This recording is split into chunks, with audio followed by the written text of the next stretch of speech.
ತಿಮ್ರೋಡಿ ಗಡಿಪಾರ ಅಂದಾಕ್ಷಣ ಹಿಂದೂ ಕಾರ್ಯಕರ್ತರಲ್ಲಿ ಸಂಭ್ರಮ ಮುಗಿಲು ಮುಟ್ಟಿದೆ. ತಿಮ್ರೋಡದು ಸರಿನಾ ಅಥವಾ ಬೈತಾ ಇದ್ದಾರಲ್ಲ ಅವ್ರದ್ದು ಹಿಂದುತ್ವ ಸರಿನಾ?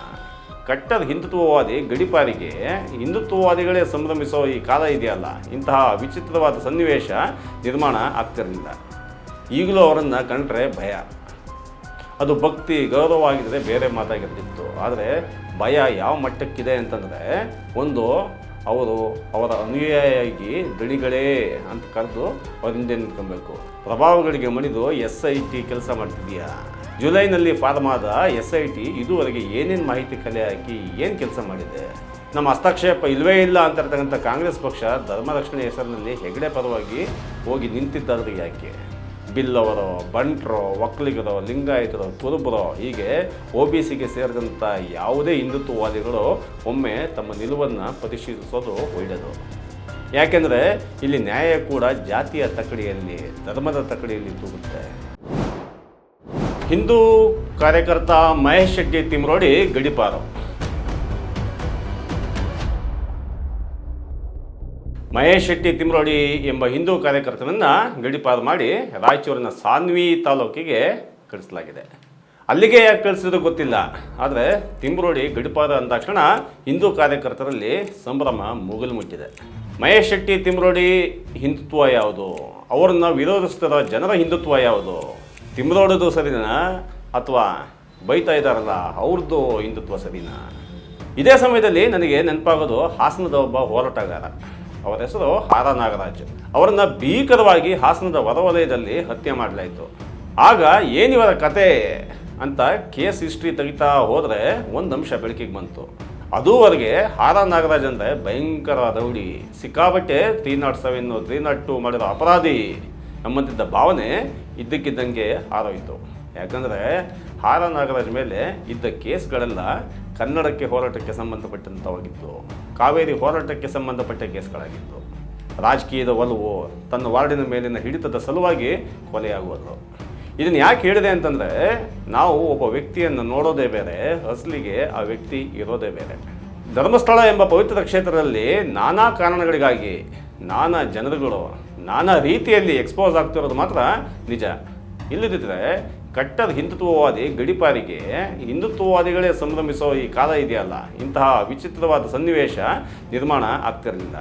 ಬಹುಶಃ ಈಗ ತಿಮ್ರೋಡಿಯ ಮಹೇಶ್ ಶೆಟ್ಟಿ ಈಗ ಹಿಂದುತ್ವದ ಹೋರಾಟಗಾರ ಆಗಿ ಉಳ್ಕೊಂಡಿಲ್ಲ ಅಂತ ಕಾಣುತ್ತೆ. ಬದಲಿಗೆ ಸಾಮಾಜಿಕ ನ್ಯಾಯ ಕೇಳುವ, ಸ್ವಲ್ಪ ಓದ್ಕೊಂಡಿರೋ ಪ್ರಗತಿಪರ ಪಾರ್ಟಿಗೆ ತಕ್ಕಂತೆ ಕುಣಿಯೋ ಬಟ್ಟಂಗಿ ಅಂತ ಅವರಿಗೆ ಅನಿಸಿರ್ಬೋದು.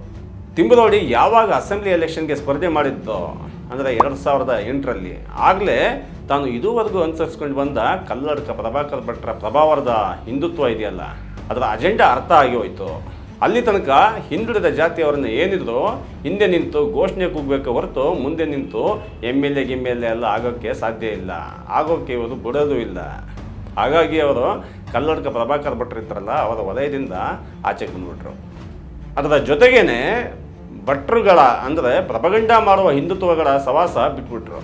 ಆದರೆ ತನ್ನ ಹಿಂದುತ್ವ, ಅದರ ಪ್ರಬಲ ಪ್ರತಿಪಾದನೆಯನ್ನು ಬಿಡಲಿಲ್ಲ.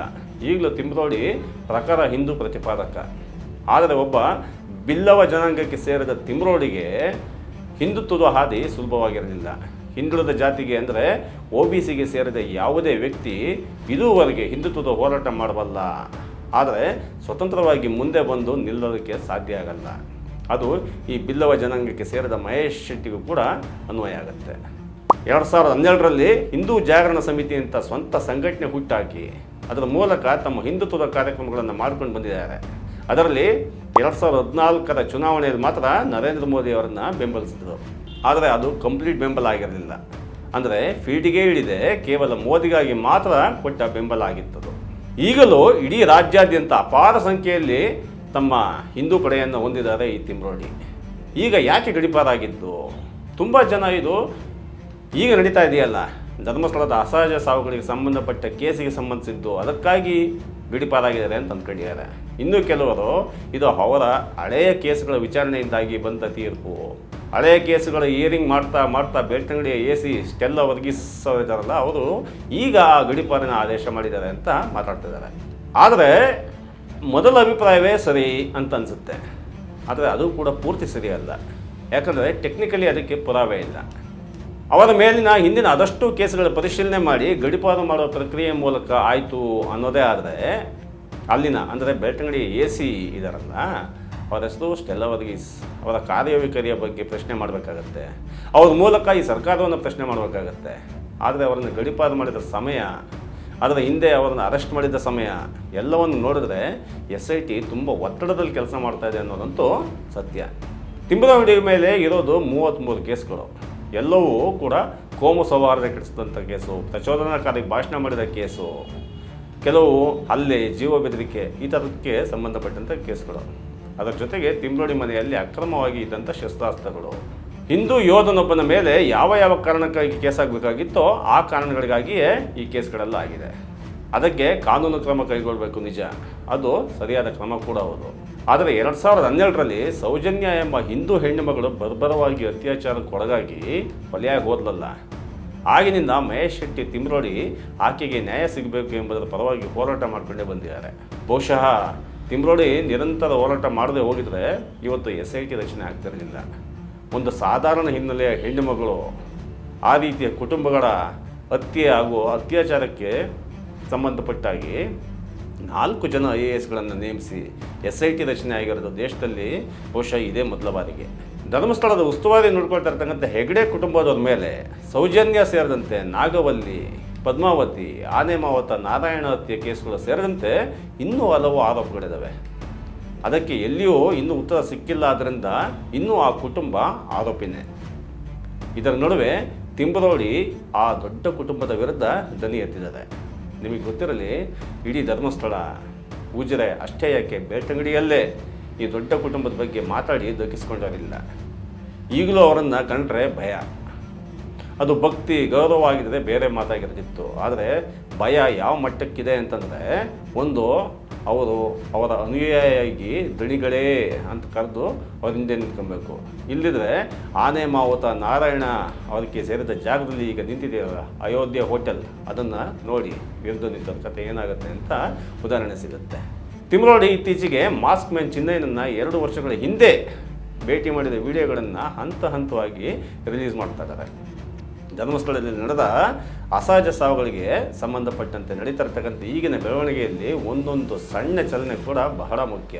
ಅಂಥದ್ರಲ್ಲಿ ಕಳೆದ 13-14 ವರ್ಷಗಳಿಂದ ಧರ್ಮಸ್ಥಳದಲ್ಲಿ ನಡೆದ ಅಸಹಜ ಸಾವುಗಳ ಕುರಿತಾಗಿ ಗಟ್ಟಿಯಾಗಿ ಹೋರಾಟ ಮಾಡಿಕೊಂಡು ಬಂದಿದ್ದ ಮಹೇಶ್ ಶೆಟ್ಟಿ ತಿಮ್ರೋಡಿ ಅವರನ್ನು ಈಗ ಗಡೀಪಾರು ಮಾಡುವ ಮೂಲಕ ಸರ್ಕಾರ SIT ಬಗ್ಗೆ ಮೊಟ್ಟ ಮೊದಲ ಬಾರಿಗೆ ಅನುಮಾನ ಹುಟ್ಟುವಂತೆ ಮಾಡಿದೆ. ಪ್ರಭಾವಗಳಿಗೆ ಮಣಿದು SIT ಕೆಲಸ ಮಾಡ್ತಿದೆಯಾ?